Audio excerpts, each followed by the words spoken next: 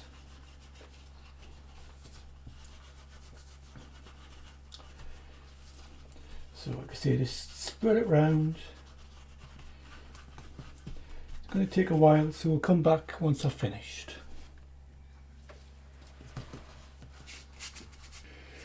Okay, so that's the basic dyeing done. That's the first coat. You can see that on the side camera, it's well covered. You'll probably have to go over it again with a second coat once it's dried a bit, but already it looks really nice, doesn't it? Little tip, if your stitching skills aren't quite up to par yet, dyeing the thread the same colour as the leather item masks a lot of that poor stitching. So if you're a beginner, don't worry about your stitching, it will improve with time. But a little tip, dye it the same colour as the leather and you won't see it, all the faults. So I'm going to let this dry for a bit, and then we're going to fit the hardware. We'll do that next. Right, it only takes a few moments for the dye to soak in, and just take a cloth and rub off the excess dye.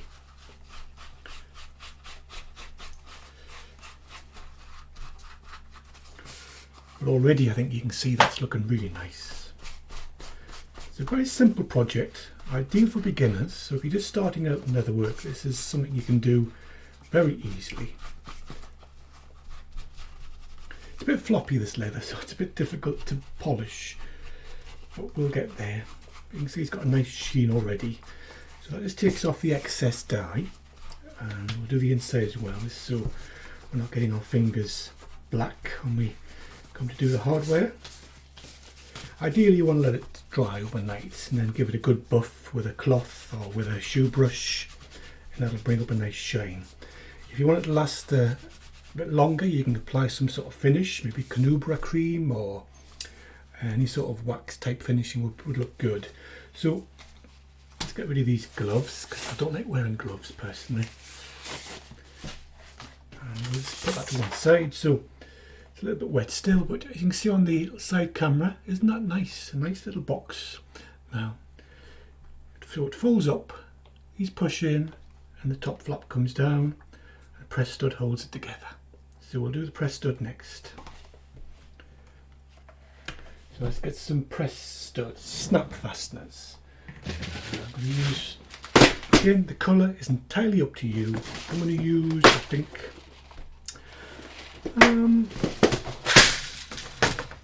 what do you think, a brass one? Yeah, a brass one. So we'll go with brass. Get all 4 parts out.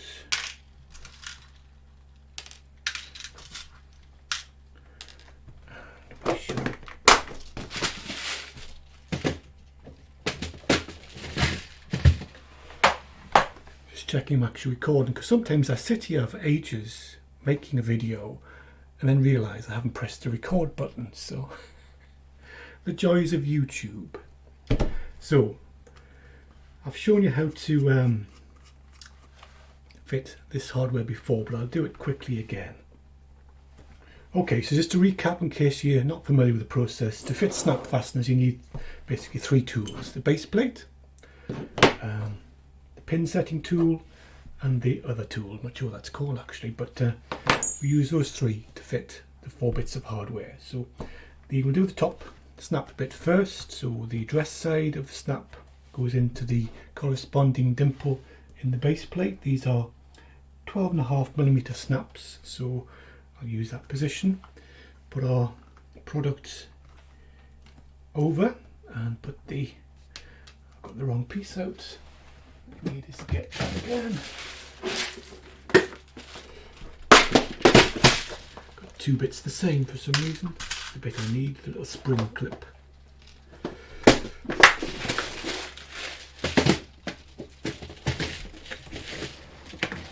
That spring clip over there, making sure that it's in the,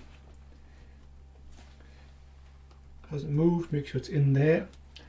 Put your little pin tool inside there, your hammer, give that a tap, and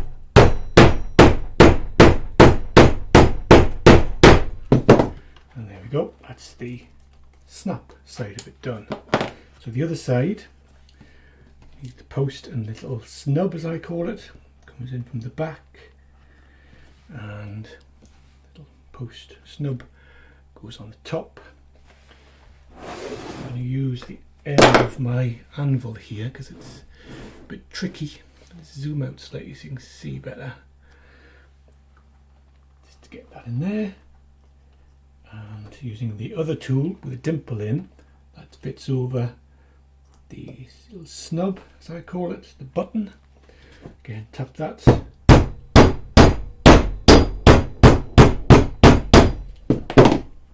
And there we have our snap fastener, 2 parts fitted. Now, this is still a little bit damp, so I don't want to handle it too much because it'll mark it, but generally let it dry, and if you need to, go over with your dye again, touching up any edges or spots that have been missed. And there we have our basically finished product. Now, isn't that lovely?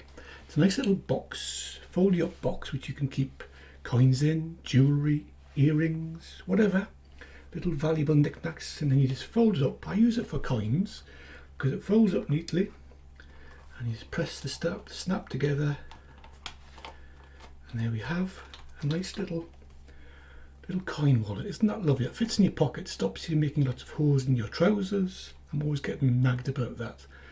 So I now use this and keep all my coins in there, and there we go.